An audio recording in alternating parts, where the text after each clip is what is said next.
Buenas noches, bienvenidos a La Esencia aquí en Mega TV. Una semana, estamos tocando temas diversos, ¿no? Cuando se nos ocurrió el tema de hoy, empezaron los debates aquí en el canal, los comentarios, las opiniones, y tiene que ver con algo que es parte de la esencia de los seres vivos. Prácticamente nadie en el mundo puede decir que no haya mentido alguna vez. La mentira, ¿qué es la mentira? Es un recurso, puede llegar a ser un problema. Hay gente que utiliza la mentira como para salirse de algún aprieto, otros ya lo tienen como un recurso casi constante. ¿Cuándo la mentira empieza a ser preocupante? ¿Cuándo la mentira puede llegar a alcanzar niveles patológicos como la mitomanía, por ejemplo? Y por supuesto, los debates que siempre se dan, mienten más ellas, mienten ellos, los niños mienten, tienen el concepto de lo que es la mentira o es un recurso que utilizan para poder alcanzar lo que quieren. ¿Qué es la mentira? Es la esencia misma de los seres vivos. Los animales, por ejemplo, también mienten, ¿no? Pero vamos a enfocarnos a lo que son las mentiras humanas. Buenas noches, licenciado Richard Salerno. Qué gusto contar con su presencia de vuelta a través del Zoom con nosotros. Buenas noches, Juan, a la audiencia. El placer es mío. Muchísimas gracias por poder reflexionar en este espacio sobre un tema bastante cotidiano e importante que tiene que ver con esto que le llamamos mentira. Cuando algo que nosotros sabemos que es de una manera y que sin embargo expresamos, hacemos de manera contraria, ahí podemos estar hablando de que nos enfrentamos a la mentira. Es decir, tiene que haber una conciencia de que aquella situación, aquella creencia, aquel pensamiento, aquella acción que yo tengo de algo, yo lo estoy haciendo de manera diferente o contraria. Ahí estamos hablando de mentira. De lo contrario, si es que no hay una conciencia de eso, no se puede hablar de mentira. Es por eso que cuando nos planteamos la mentira en los niños, tenemos que entender en qué parte se separa lo que es la fantasía propia de un niño de 2 y 3 años de la intencionalidad por falsear lo que sabe perfectamente que es. Entonces es un tema muy interesante para debatir, para reflexionar y para aprender. Claro que sí, qué buen comienzo el planteo suyo. Quiere decir que hay una calificación subjetiva de lo que es la mentira. La mentira, sí, objetivamente hablando, no es tal. Es decir, depende del sujeto y su conciencia de decir algo o de hacer algo que no es real. Hay una calificación subjetiva que tenemos que tener en cuenta entonces para calificar algo de mentira. Sí, por supuesto.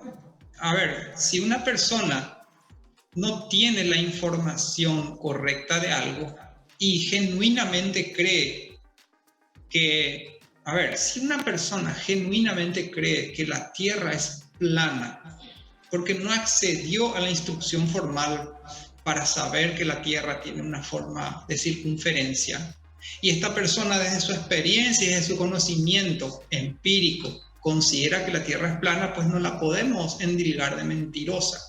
No hay una intencionalidad. La mentira se puede tomar a partir de que haya una intencionalidad, es decir, sabiendo que lo que yo voy a defender, lo que yo voy a hacer, no coincide con lo que yo sé perfectamente, que es de otra manera, y sin embargo hago por una cuestión o de conveniencia o de miedo o de evitar la frustración o de buscar una aprobación. Estoy haciendo algo contrario a lo que yo sé perfectamente que son las cosas. Recién desde ahí podemos hablar de una mentira.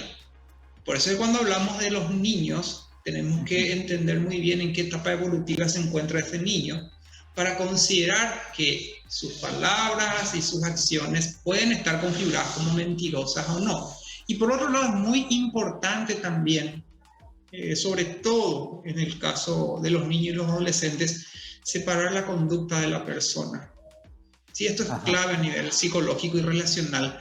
No es lo mismo que yo le diga a un niño, eres un mentiroso, cuando estoy englobando a la persona, a decirle, esto que estás diciendo, estás haciendo, no coincide con la verdad, porque ahí estás hablando de la conducta puntual y no de la persona. Entonces prestemos atención también cómo construimos en nuestra mente esa situación y esa realidad.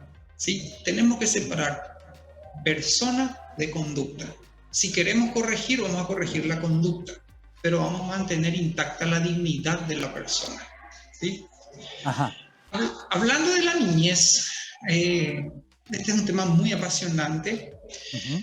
El estudiar en qué momento podemos hablar de que los niños empezarían a mentir. Y para eso hay que entender el desarrollo evolutivo de los niños. Hay que entender que un niño de 2 años y medio, 3 años, puede fantasear y confundir su propia fantasía con la realidad. Entonces no podemos hablar de una mentira. ¿Sí? Ahora, ¿en qué momento ese niño tiene, entre comillas, la capacidad de buscar una adaptación social, una aprobación de sus padres? ¿En qué edad ese niño buscaría evitar una sanción, un castigo?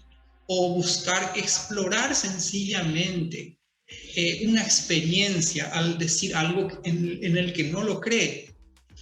El psicólogo e investigador británico Simon Baron-Cohen hizo una serie de experimentos, una serie de estudios en relación a la niñez y comprobó que alrededor de los 4 y 5 años se produce algo que él llamó la teoría de la mente.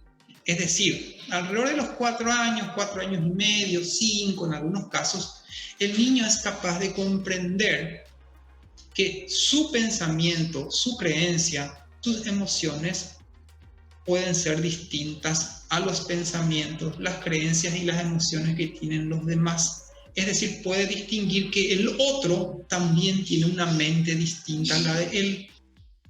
Y a partir de esa comprensión, según este investigador, que es una eminencia en todo lo que es el trabajo con la niñez, particularmente con las personas con autismo, él establece que el niño estaría en condiciones de poder intencionalmente elaborar mentiras con fines adaptativos, con fines de reconocimiento, para buscar placer, para evitar un castigo, etcétera, etcétera, por las razones que para evitar una frustración.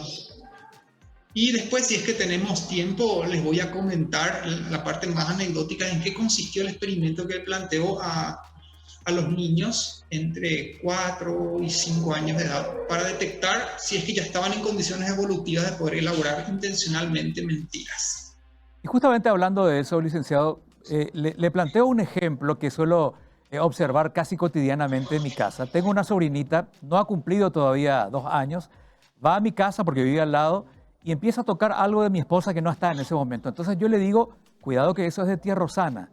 Y ella me dice, tía Rosana me prestó, y me mira a los ojos así como diciéndome, estoy autorizada a tocar esto, pero es mentira, nunca le prestó. Ella en su mente elabora una mentira como un recurso para tener lo que quiere o realmente fantasea con que le prestó mi esposa ese objeto. Lo más probable es que haya todavía mucha confusión entre lo que ella fantasea y lo que va generando intencionalmente para obtener lo que quiere, ¿sí? Lo más probable es que todavía ella esté mucho en el campo de la fantasía, en donde no haya una intencionalidad y una premeditación para hacerse con la suya. Porque a esa edad uno todavía en general uno cree que lo que está en mi mente es lo mismo que está en la mente de los demás. Entonces, si yo quiero que me preste, probablemente la otra persona también coincida con eso. Todavía no puedo distinguir que mi mente y la mente de los demás son como entidades separadas. Pero además ocurre otra cuestión. Ella intuitivamente fue aprendiendo que diciendo eso puede obtener lo que quiere, entonces experimenta una gratificación. Pero todavía no podemos hablar de una elaboración, una intencionalidad, de una premeditación.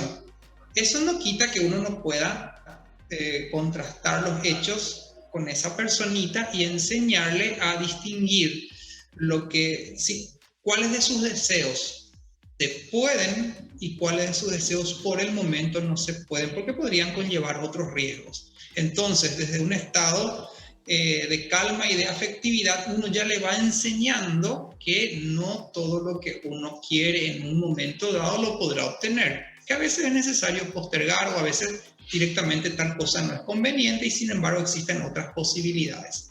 Pero todavía a un niño de 2 años no le podemos endilgar la acción intencional de mentir. ¿Es la mentira parte de la esencia del ser humano? Es decir, no puede haber ser vivo en el mundo que no haya mentido por lo menos alguna vez, ¿no? No sé si hay niveles de mentira, no sé si hay mentiras piadosas, como se dice, no sé si hay mentiras inocentes o no, pero en algún momento dado todos mentimos, es decir, todos somos conscientes que estamos contando una mentira.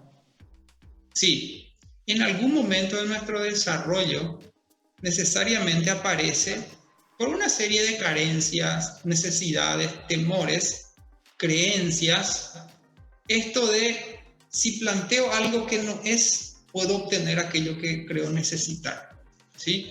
Entonces sí, es una experiencia generalizada que busca una adaptación. Cuando estoy diciendo que es una conducta generalizada del ser humano cuando busca su adaptación social, no estoy rotulándolo ni como bueno, ni como malo, ni como positivo, ni como negativo, sino estoy más bien describiendo un comportamiento que ante una serie de circunstancias y situaciones busca adaptarse. ¿Qué pasa si yo tengo la creencia que mis cualidades actuales no son suficientes para que los otros niños me acepten? Entonces yo elaboro una fantasía acerca de ciertas cualidades que son irreales, exageradas, porque de esa manera creo que voy a ser más aceptado, querido y apreciado por mis amiguitos y por mis amiguitas. Entonces yo en base a eso elaboro una historia que es fantasiosa. ¿Y qué pasa si al elaborar esa historia obtengo aparentemente, objetiva o subjetivamente, la devolución de que lo que hice me sirvió para ser más apreciado? Entonces a partir de ahí se va instalando como un mecanismo de recompensa. Es decir, no dije la verdad, inventé una historia que no tenía que ver con la verdad y experimento que funcionó. Entonces automáticamente mi cerebro graba como un circuito de recompensa positiva. Y eso se puede ir instalando. Entonces, por un lado, implica que ya tengo la capacidad. Mi cerebro evolucionó lo suficiente como para poder construir una historia que no es real, para poder transmitirle a otros una actuación de esa historia para parecer creíble, pero además después tengo que planificar todas las consecuencias para poder mantener esa historia. Es decir, implica una elaboración intelectual, implica un desarrollo cognitivo. Es por eso es que varios estudios muestran que los niños y las niñas más inteligentes son los más capaces de elaborar muy buenas mentiras. No estamos aquí en este momento, en esta parte de lo que estamos diciendo, no estamos estableciendo un juicio de valor, estamos describiendo una función adaptativa que tiene la mente, ¿sí? Lo mismo, ¿qué pasaría si ese niño concibe que diciendo la verdad, diciendo las cosas como han sucedido, va a ser severamente castigado? Probablemente busque un recurso de alterar los hechos, de elaborar una mentira muy consistente como para poder evitarse ese castigo o para poder obtener algo que le resulta placentero, ¿sí? Ahora, eso no quita que nosotros como adultos no tengamos que intervenir y ayudar a ese niño, a esa niña, a esa persona que comprenda las consecuencias para sí y para los demás que tienen estos hechos, y para evitar de que esto se convierta en un refuerzo continuo y que luego se vuelva un hábito. Y hay otro elemento muy importante a tener en cuenta, sobre todo en los niños y adolescentes: los modelos. Los padres y los familiares cercanos somos los primeros modelos. ¿Qué pasa si yo estoy hablando por teléfono con la abuelita y yo le digo: ¿sabes qué, mamá? Este domingo no te podré visitar porque tengo mucho trabajo. ¿Y qué pasa si mi hijo, mi hija, que me observa, sabe que eso no es verdad? Internamente Claro, yo voy a decir, che, pero papá no tiene nada que hacer, está acostado viendo fútbol todo el día.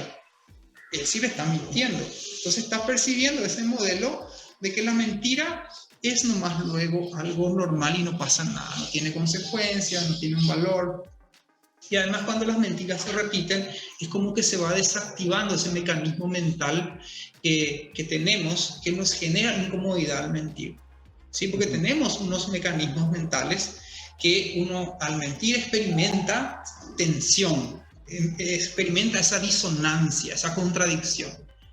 Pero si uno empieza entiendo. a mentir y a mentir y a mentir, ese mecanismo se empieza a desactivar y se vuelve ya en una cuestión, en una costumbre, en una cuestión patológica y entramos ya en el terreno de la mitomanía.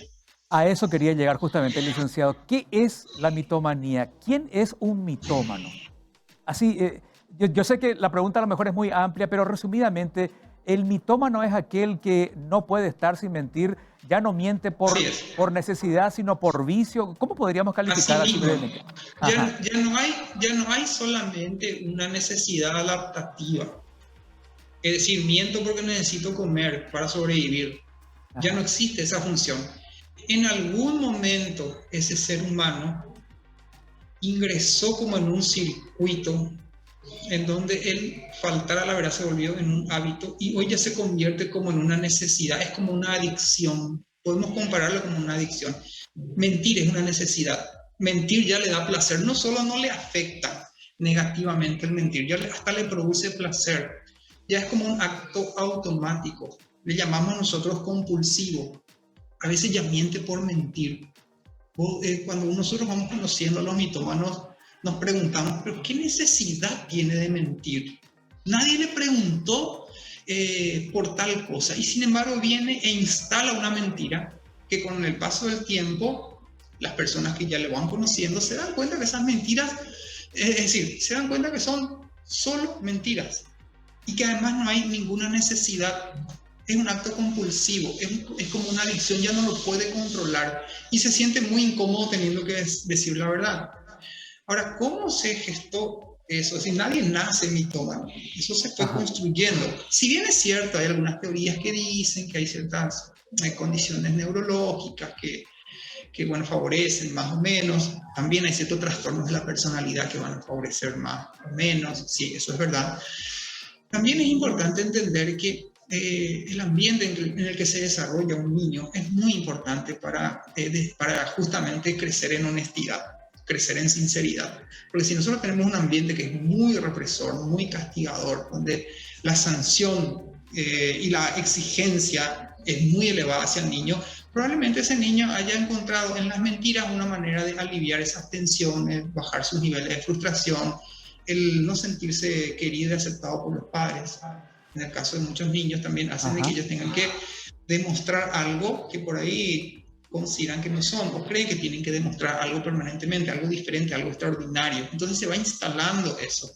Y a veces uno obtiene momentáneamente ciertas recompensas a esa conducta de mentir, entonces ahí uno va reforzando ese comportamiento, porque además mentir libera, por ejemplo, adrenalina, y cuando ajá, uno se empieza a acostumbrar a la sensación de adrenalina se vuelve en algo bastante adictivo y se va repitiendo y repitiendo como en un círculo del cual la persona ya no puede salir, al punto tal de entiendo. que todos sus vínculos interpersonales se deterioran absolutamente, porque el mentiroso compulsivo, el mitómano, no puede sostener eso mucho tiempo, por más que lo Correcto. intente. Me queda un minuto, licenciado, y aquí inmediatamente cuando decidimos este tema, usted ya sabe el debate que se formó acá en el equipo de producción. No, ustedes las mujeres mienten más, no, ustedes los varones sí que es lo que mienten más. Brevemente, con la brevedad que se pueda, la psicología tiene una postura con respecto a esto. ¿Quiénes mienten más o son más capaces de mentir? ¿Ellas o ellos? Porque usted sabe, es el debate de hinchadas muchas veces. Lo que desde la psicología sabemos es que las personas con mayor capacidad intelectual también podrían tener mayor capacidad de elaborar mentiras. Y también las personas que a lo largo de su desarrollo evolutivo no han logrado instalar por el medio social en el que se desarrollaron, no han logrado instalar los valores de honestidad, porque el valor de la honestidad y la sinceridad es algo que se construye, que se trabaja, que se practica día a día, y el entorno es muy importante. Entonces, en ese sentido, es fundamental que se construya eso. las cuestiones pasan mucho también por momentos históricos y por situaciones culturales. Evidentemente que en algún momento dado, si en una sociedad la represión contra la mujer es muy elevada en cuanto a la forma en que se vistan, en cuanto a sus libertades, en sus derechos, obviamente que eso puede generar como una respuesta adaptativa de ocultar muchas cosas, ¿sí? Para evitar exponerse a la represión. Ahora, en esencia no hay una diferencia. Son momentos, son características culturales en un momento, son cuestiones sociales que se dan en un momento, pero no hay como una predeterminación genética a quienes van a mentir más o quienes van a mentir menos. Lo que sí sabemos es que, por ejemplo, en la actualidad, las personas que sufren el trastorno narcisista de personalidad es mayor en los varones. Entonces, por ende, los varones mienten más. Una cuestión estadística por el tema del narcisismo. El narcisismo deja de lado al otro, niega la subjetividad, por ende miente. Muy bien, acá buena parte de la producción quedó muy satisfecha en esa parte del narcisismo, sobre todo. Licenciado, no le miento si le digo que fue un placer escucharlo una vez más. Muchas gracias, igualmente un placer para mí. Hasta pronto. Hasta pronto, hasta muy pronto. Realmente muy, muy interesante. Se nos fue el tiempo más rápido que nunca, así que vamos a una breve pausa y ya volvemos.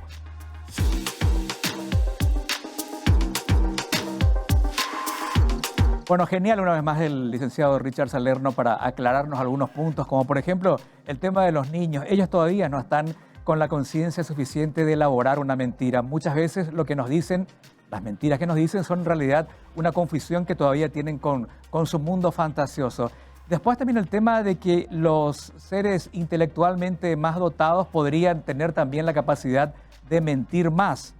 Y acá quedaron realmente contentas, sobre todo ellas, cuando dice que si estadísticamente el narcisismo va más hacia los varones que hacia las mujeres, bueno, podría también inferirse de que en ese sentido los varones podrían mentir con bastante frecuencia, ¿no? Pero supongo que toda regla tiene su excepción.